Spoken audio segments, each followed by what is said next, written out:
Volám sa Lukas Leginus a v dnešnej rýchlovke sa dozviete niečo viac o mne.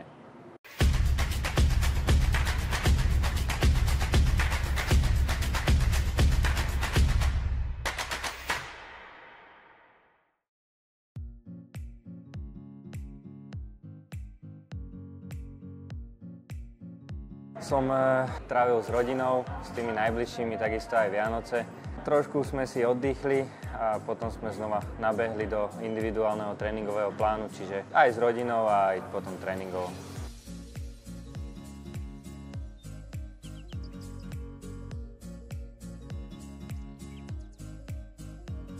Tak zatiaľ sa spoznávame, alebo teda ja spoznávam trénera tým, že som posledný mesiac vynechal v minulom roku, ale je všetko na najvyššej možnej profesionálnej úrovni a snažíme sa všetko robiť tak, aby sme spĺňali tie podmienky, ktoré nám dáva tréner a budeme sa snažiť ich spĺňať, alebo teda robiť ich čo najlepšie, aby sme boli spokojní aj my, aj on.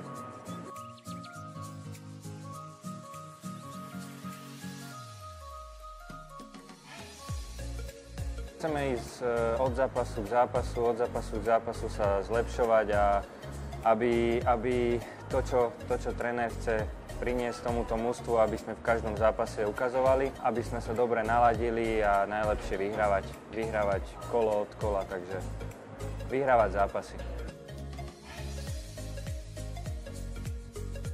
Kopačky si obúvam vždy, začínam ľavou nohou, potom idem na pravú a na ihrisko vstupujem s pravou nohou. Dobrú kávičku. Tak tu určite rozhodne nájdeš a čaká nás tá rýchlovka.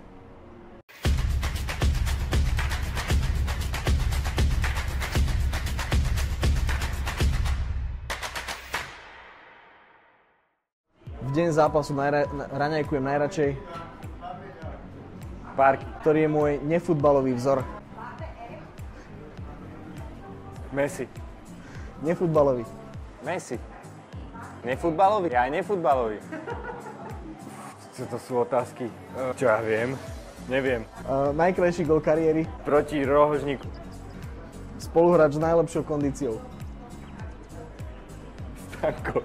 Najlepší brankár, proti ktorému som hral. Pocok. Hotdog s kečupom alebo horčicou. S horčicou. Kto najčastejšie mešká na tréning? To nemôžem povedať. Stanko. Čaj alebo káva? Káva. Okrem slovenčiny viem, aký ešte jazyk? Maďarčina, angličtina. Najlepší hráč, s ktorým som bol v jednej šatni? Aldo Omar Baez. Máš obľúbenejšiu zimnú či letnú prípravu? Letnú. Diesel či benzín? Diesel. Keby som nebol futbalista, bol by som? Amatér futbalista. Real Madrid či Barcelona? Real Madrid. To boli hnusné otázky teda. No ja som sa zapotil. Ale zvládol si to a gratulujem ti, potom teraz spočítame, koľko bolo tých otázok a máme pre teba poslednú výzvu.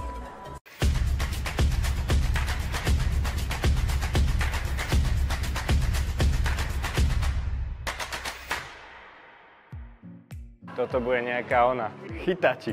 Čo mám nakresliť? Neviem kresliť, ale budem jak Danko. Za 30 sekúnd musíš napísať čo najviac aktuálnych spoluhráčov.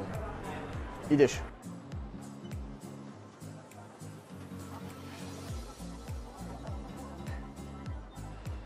Stop. My ti to potom spočítame a uvidíme, ako sa ti bude dariť v porovnaní s ostatnými spoluhráčmi. Legi, ďakujeme, že sme ťa mohli dneska spoznať a poďme na to. Ďakujem aj ja.